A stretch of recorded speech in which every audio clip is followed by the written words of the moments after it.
Hey guys, welcome back to Play Disc Golf. My name is Ephraim, and this is my 2024 mid-season in the bag. I'm sponsored by Lone Star and Flowland Counterculture. They're great helps and been massive support to my disc golf game. And this is my in the bag before the college season starts. Starting up top, we have my putting putters, which are Nomads, James Conrad's putting putter. These are just great discs, great wind fighters. That was the main reason I got them, is because my last discs were not wind fighters. So I picked these up and I haven't stopped using them since. Next up, we have my putters. I have 4 putters.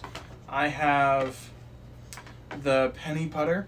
This is a essentially dead straight putter. If I give it a little bit Annie, it'll drift to the right, but it won't like fade to the right or turn to the right too bad. If I put a ton of power on it, it will definitely go to the right though. Next, we have the Copperhead.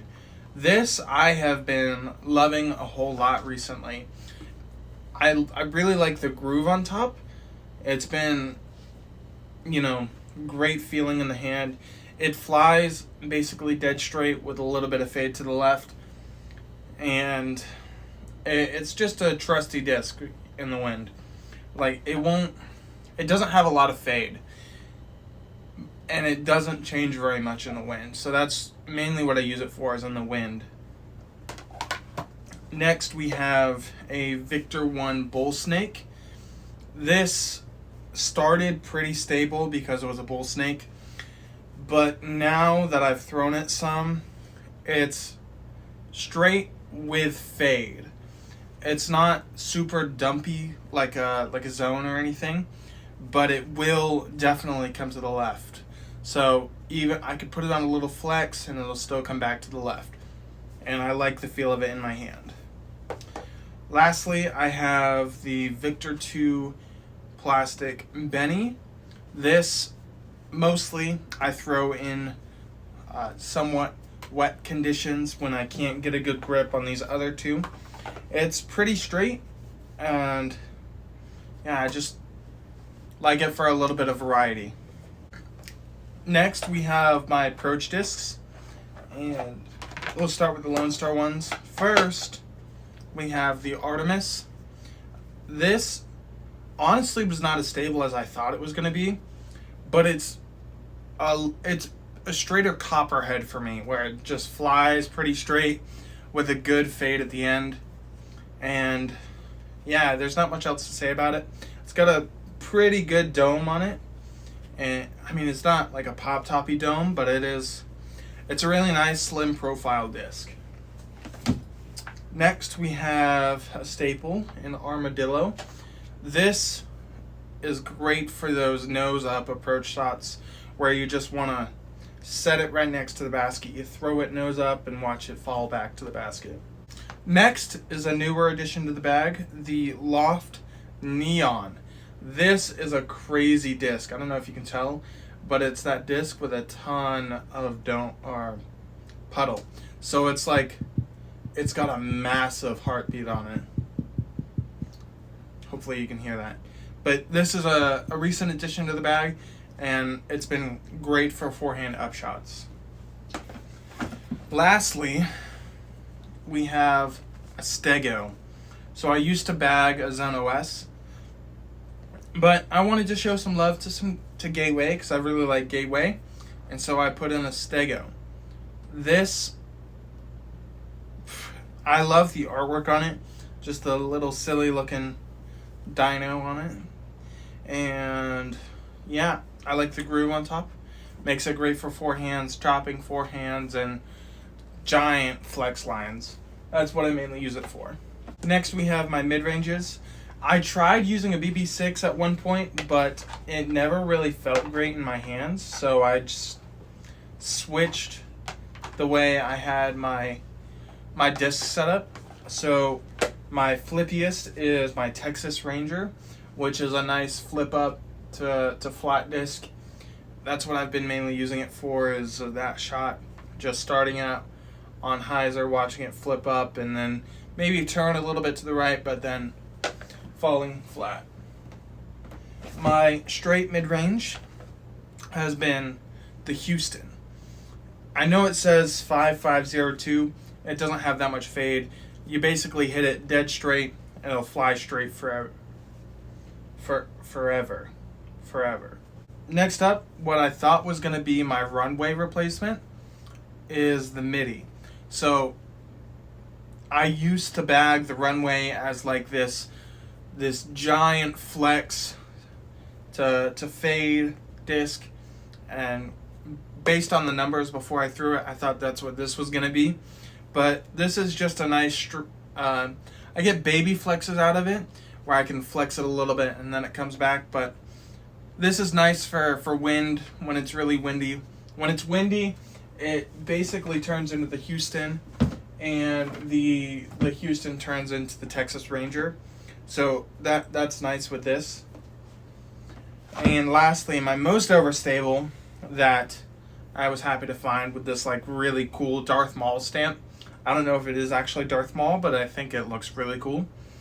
Which is just a beaded MIDI, and that's the Walker, which is the 5504. And this one is closer to the runway, still not as overstable, but nice for those bigger flex shots that you want to pull on Annie and watch it come back out to fade. Next, we have my largest section, which is, actually no, this is my largest section, fairway drivers. So this is still sort of a messy part of my game, so I'm still figuring stuff out as we go. So I'll sort of explain the things that I know, what they do. This is a copperhead, essentially a Firebird replacement. I wouldn't say it's as reliable as a Firebird, but it does have really nice comeback if you flex it. So copperhead, definitely. I think this is the People's Firebird. The People's Firebird. Next, we have the Tumbleweed. This is the People's Wraith. This is really close to the Mamba, which I really like this disc because you can start it like this, it'll flip up, give you a nice S-curve, and I think this is one of my highest distance drivers. I think this is the one that I get some of the most distance out of because you flex it. This is a 10.6 -4.1. I think the max I've gotten out of this one is 450. So, love this disc.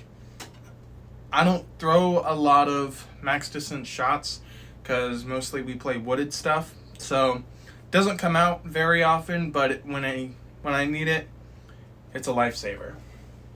But next we have the Frio. This is essentially a dead straight disc.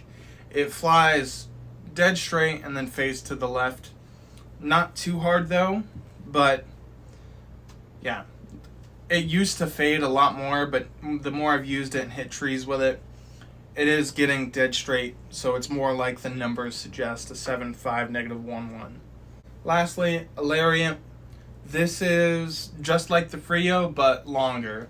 I get the Frio about 350-ish, 360. This one pushes 375, 400. So, yeah, great disc. Is the Wrangler. Not sure where it really fits in my bag. When I switched to Lone Star from an open bag, I sort of bought it and didn't really know what to do with it. Still haven't quite figured it out because it's pretty similar to the Lariat. And then the Brazos, I think is how you say it, a 7503. I thought it was going to be like a shorter copperhead, but it's not quite as stable. I've found it better for when it's really windy, when the Frio gets a little bit more wonky, throwing it then. So, yeah. And then I have 3 distance drivers. I had 4, but I lost the 4th one just the other day, so haven't replaced it. So, the other one I lost was a lightweight curl, which was like pretty close to the Tumbleweed, but not as understable, so I could put a little bit more juice behind it. So The curl is really good. It is what most people want the Destroyer or Wraith to be. It flips up really nice and goes straight, maybe has a little bit of turn, and then comes left. This is mostly my main driver at the moment. So it's quite nice. It feels great in the hand too. And then the Nimitz, which has the same numbers as a Wraith, but I don't think flies. Maybe it's just mine. Mine is really flippy. So when I throw it the exact same as that curl, it goes more to the right. And I don't think it flies as far as the curl. But that's just my opinion. And this one I got used, so it may not fly exactly correct. Lastly, I have a bayonet. This one mostly comes out for wind when it flies about the same as the curl, just a little bit more overstable, so it comes out mostly for wind. So I don't get as wibbly wobbly in the wind. That's my 2024 in the bag. I hope you all enjoyed. And again, if you want to show me some support, there's links in the description where if you use them, I'll get a kickback and it will help grow and support the channel. I hope you have a great day. Bye-bye.